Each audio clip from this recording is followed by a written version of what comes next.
It's completely legitimate to eat a whole piece of cheese yourself. Excellent, we have that on camera now.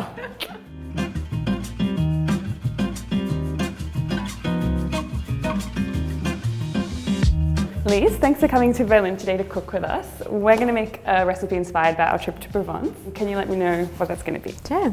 We're going to make a baked goat's cheese. We're going to particularly use this cheese here, which is a fresh goat's cheese, slightly aged. You can tell by the beautiful ribbing that's starting to be created here. And then we're also going to use this, which is wrapped in chestnut leaves. Why chestnut leaves in particular? 1, to give flavor, and 2, to preserve the cheese a little bit longer. Ooh. We're going to make a rough pastry together. So we're going to mix herbe de Provence, some lavender, and a little bit of sea salt with the caramelized onions. And we're going to add in a little bit of this very special balsamic vinegar from Roussillon. Oh, we drove past them. Yeah, right next to where we live. And then with that, we're going to make a really fresh herbal salad with very peppy French vinaigrette. Excellent. So the first thing that we're going to do is to mix in a little bit of herbs and a tiny bit of lavender and salt into the flour. And that's going to help season the pastry crust as well and give a little bit more special flavor to it. Delicious. Yeah. Great, and always begin with putting it into the flour first before you start making the pastry. Yes, I prefer that because you're going to get a much more even spread. I always suggest that you always mix in dry ingredients together and wet ingredients together, and then you combine them. Makes sense. Take a little pinch and throw it on in. Okay. I've got big pinches. I like okay? big pinches. Good. I like big pinches. I like a big pinch. I prefer doing three finger pinches. 2-finger pinch, in Yeah. French we call it chiche. It's a little too stingy. I'll let you in the secret, I just did 4, but I'll switch. Oh, there you go. And then for the lavender, do that 2-finger pinch and really make sure you crush the lavender as well. You're going to release the essential oils, so that's also going to flavor the pastry crust. If you use a lot, you're going to start to get that soapy flavor, and it's going to overtake a lot of the flavors. We're going to cut up butter with a little bit of gusto. Just cube it roughly. And this is super cold butter, so... Yeah, you need cold butter in order to make your pastry dough nice and flaky. If you are working with room temperature butter, you're not going to be able to incorporate the butter in effectively into your flour, and you're going to get a big slippery mess. These are actually rectangles. Would you prefer cubes? We can make it a little bit smaller if you would like to. Absolutely. Anything for you. We're going to use a little bit of water in this recipe, but you could use, for example, a little bit of apple cider vinegar, and that also contributes to the texture and the flavor of the dough. I don't know that trick. And it gives just a little bit more acidity to it, and that helps balance the sweetness. Okay, so we're going to put the flour, you're going to make a little well in the center there. Yeah, you can Really well. Yeah. Good, and then you're going to take the butter and put it in the center. And then you're going to start scooping and chopping the butter in. Just roughly, like that. So the pastry we're making is the short crust pastry, Exactly. which in French is called... Pâte brisée. Great. I just didn't want to say it in French, so I made you do it. No, go ahead. Pâte Pâte brisée. brisée. Beautiful. Yes, I have watched Ratatouille. The real purpose of using the pastry cutter right now is roughly chopping in and not heating up the butter. And you see, it wasn't that much effort. It's really quite easy to make pastry dough. And you really want to get this nice sandy... A mixture of sandy and there's like a little bit of rubble in there. Yeah, exactly. Okay, so we've got our little mountain of flour and butter. Go ahead and make a little well there in the center. Yep. Beautiful. You're going to crack the egg into the center there. So you're going to use your pastry cutter again, and you're just going to start chopping the egg in. So you can see it's starting to get a little bit more shaggy. Yep. That's exactly what we're looking for.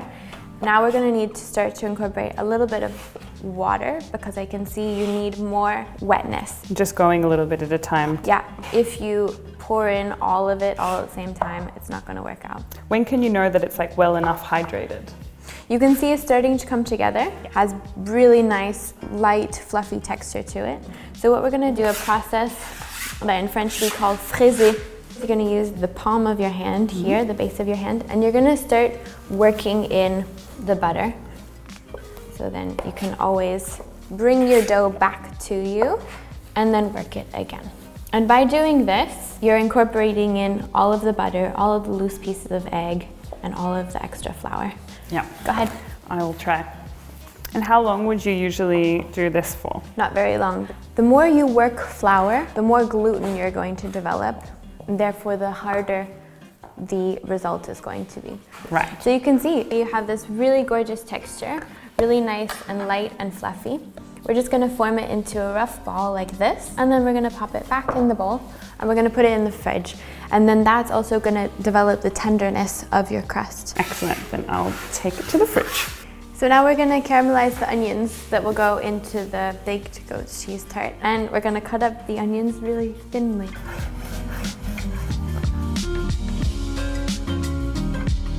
So we're gonna heat up our pan. I like to work with cast iron just because it holds heat really well. Especially for caramelizing onions, we want a low, consistent heat. Right. We're going to use quite a nice bit of olive oil in the pan. This one I brought with me. This is quite nice olive oil. I typically like to use very standard olive oil for the cooking process because if you're using really nice olive oil, you're changing the taste of the olive oil. Yeah. You always want to use it cold so that you maintain that flavor profile. So for the salad dressing, this will be really beautiful, but also for the cooking, it'll be fine. So this is a good multi-purpose one. Yes. And then we're going to start putting in our onions. Good, and you can hear it's a good temperature. And you want that nice low sizzle. If you're hearing really high, it's too hot. In France, we chop our garlic, we don't smash it.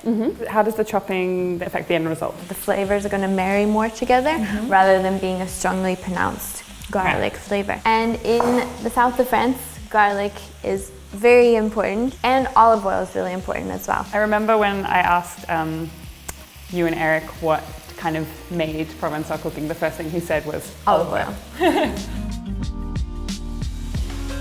So we're gonna let the garlic just sit here for a little while. And you can start to stir around the onions. And you can see the oil content is quite important. If you ever feel like it's a bit dry, or you don't see that all of the onions are covered with the olive oil, go ahead and add more. Because I guess caramelized, it doesn't just mean brown, does it? It means that it's gone soft, sweet, silky, Exactly. kind of a buttery mess of onions. Right, but you don't want it to be swimming in olive oil either because you're gonna put it with cheese, and then you've got the butter and the pastry dough, so you wanna be really careful about the fat content, but you need that fat content in the pan here in order to start to get that caramelization. How many cloves of garlic are we using? Let's do 4. Let's be really Provençal. And in France, we take out the centerpiece here. Right. Just cut it up very thinly. I'm in the kids' corner. All good. It's very mesmerizing watching people chop well. It is. Actually, when Eric and I first met, we met at culinary school, and he was in the kitchen cooking for me, and he was showing off by chopping. And I reminded him I'd show off by chopping too. Yeah, but I gently reminded him that actually did not impress me because I am also a chef. So how far into the caramelizing process do we add the garlic? At the last moment to caramelize it all together. If you add your garlic in first, it's going to burn immediately. Yes. We're going to add in a little bit of herbs. Okay, doing a 3-finger pinch. 3-finger pinch, perfect. And we can put in a 2-finger pinch of the lavender. Excellent, I'm going and to crush crumble it that. at the same time. Very excited about the lavender usage here. Yeah, and a little bit of salt. And salt is actually going to help with the caramelization process because when you add in salt, you're extracting liquid. You can see that the onions are starting to get a really nice golden hue to them. And that's probably taken about 20 minutes, I would say. Absolutely. Give yourself time when you're caramelizing things. So we're gonna add in the garlic. It smells so good. Yeah, it smells great. So we're just gonna get that garlic to be slightly translucent and then tad caramelized, not too much. Right. And then we're gonna add in the balsamic vinegar. That's gonna have pretty high sugar content. So it's gonna accentuate their sugar content as well, and then also help caramelize. And I guess the vinegar is also going to lend a little acidity that's going to cut through the cheese and the pastry. Exactly. Go ahead and add in just a touch. Nice little drizzle. Nice little drizzle. Perfect. Ooh. So we're just gonna let this cook for 1 or 2 more minutes, just soften and marry all the flavors together. We're gonna taste the final product. If something is feeling bland or you haven't been able to distinguish the different flavors in your cooking, it means that you probably need a little bit more salt. It brightens everything and brings them out. Salt is gonna brighten flavors. That's a really nice word to use, brighten, yes. And we're gonna set it to the side and we're just gonna let it cool down, and then we're going to taste it in a little bit. Great. Okay. I'll hold on. Here's our Herbie pastry. A little bit of flour onto our work surface. Not a lot, Yeah. but just so it doesn't stick. And then just a touch so that you're not gonna dry out the pastry dough too much. I'm actually gonna divide this in half right now because then you've got yours and I've got mine. I'm gonna roll out the pastry dough into quite a nice, thin, equal surface. So we're gonna make 2 different kinds of little tarts. So you can see 2 different ways of how it can look. We're gonna use this bowl as our form. It's gonna be a bit bigger than we need it to be, but that's okay. Just trim off any extras. We've got 1, and then we'll do another consecutive circle here. And let's do this tart with this goat's cheese. And what kind of goat's cheese is this one here?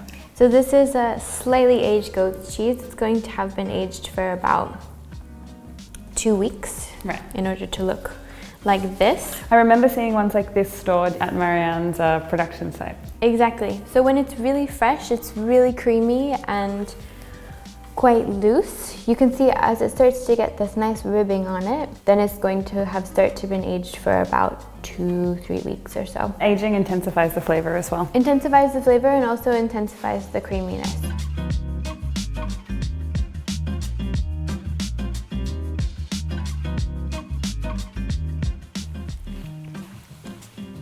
Definitely more salt. Yes. 3-finger pinch. Excellent. And I think we can add in a little bit of pepper as well. Okay.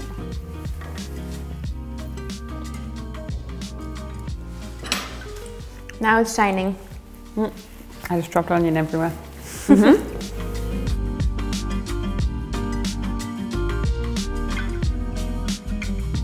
We're going to push down to make sure that the 2 pastry crusts are sealed. And then you can start to cut away a little bit, all the extras. It's a similar technique to making ravioli. Very similar. Very similar. That's the kind of size of ravioli I like to eat as well.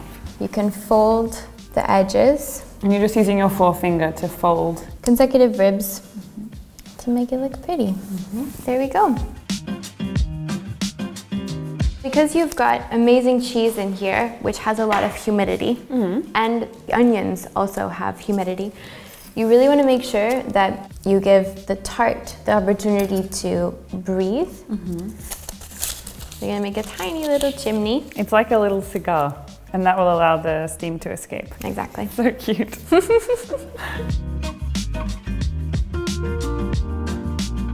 All right, so we're going to roll out the pastry dough again. And we're gonna make this into a circle about this size with the rough edges on it.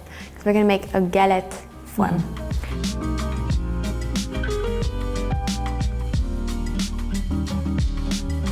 And so the galette is like a classic French shape, I feel. It is, yes. You can use it for sweet tarts and savory tarts as well. And a galette is also something they say it's like an easier version of a pie or a tart because you're just folding over the edges so you don't need to create an extra layer. Exactly. That's a really nice size as well because our goat's cheese isn't that big. Right. And the goat's cheese weight is about 70 to 90 grams. How many people will this serve then? 1. I was hoping that would be the answer. So go ahead and unravel that one. You want to take off all the leaves. Oh. This reminds me of the little parcels that they eat on Lord of the Rings. Ah, funny. The ones that Sam has when he runs out, and it's very depressing. You can see how creamy it is already. So this is the type of cheese that we typically use when we're making this recipe. It's like autumn. Perfect. Yes, you can see it's already going to be incredible. So I can tell that this is going to be a little bit too big. And you're gonna fold the edges in, and you're gonna overlap them. You're just gonna start like this, Yeah. and then you're gonna fold and overlap, and fold and overlap, and fold and overlap. How many folds are you looking for? Doesn't matter. Okay. And the final one? You can go that like more that, or into- if you want to keep the same rhythm, you can just fold it in. Ah. And if you see that the sides are not sticking very much, that's absolutely fine. You can just take a little bit of water and tack it down. Or egg yolk, or egg white. And the Great. whole point of the Get It is that you see the center as well. And then we don't need to make the chimney. Yeah. Inside or just like on Just top? on top. Now it's got a cool hairdo. Very nice.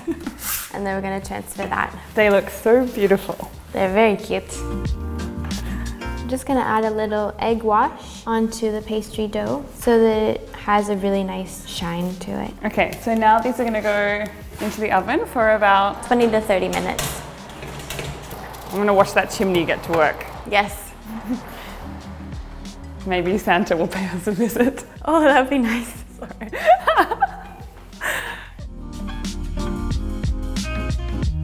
To accompany our baked goat cheese tartlet, we're gonna make a really nice, fresh, crisp herbal salad. We're gonna start off with a spoonful of Dijon mustard. Teaspoonful, tablespoonful? Teaspoon. If Okay. you're making it for 4 people, you wanna do a tablespoon. Right. You're gonna add in a nice pinch of salt, please. That was a Very pinch. good, very good. And at least 2 tablespoons worth of balsamic. And you can use a tablespoon or you can just pour it. Okay. 2. Great. I have big tablespoons at my house. Bigger the better. Go ahead and whisk that together. And because you're whisking together the acidic elements, the salt is going to dissolve just a little bit more. Right. And then you're going to start slowly incorporating in the olive oil until you get the right consistency. And typically I do 1 part vinegar, 3 parts olive oil. Right. It's 1 to 3. Go ahead. And what consistency are we looking for? We're looking for a really nice creamy consistency, and because we've got the mustard in there, that's gonna help create that base. And this is like a classic French vinaigrette that you can use on a bunch of different dishes, right? We're good? The best way to know if we got it is to try it.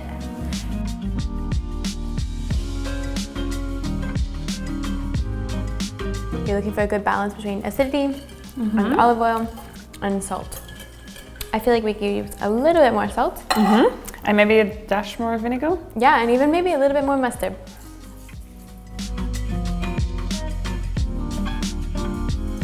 There we go. Now we've got that nice creamy consistency that we were looking for. And you want good suspension. If your vinaigrette seems like it's still separating, whisk it a little bit more or shake it. You can put everything in a jar and make it that way as well. Right.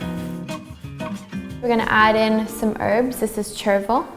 Go ahead and pick that. Thank you. We're gonna add in some fresh basil. In the south of France, we have lots of basil. And then we're also gonna add in some parsley as well.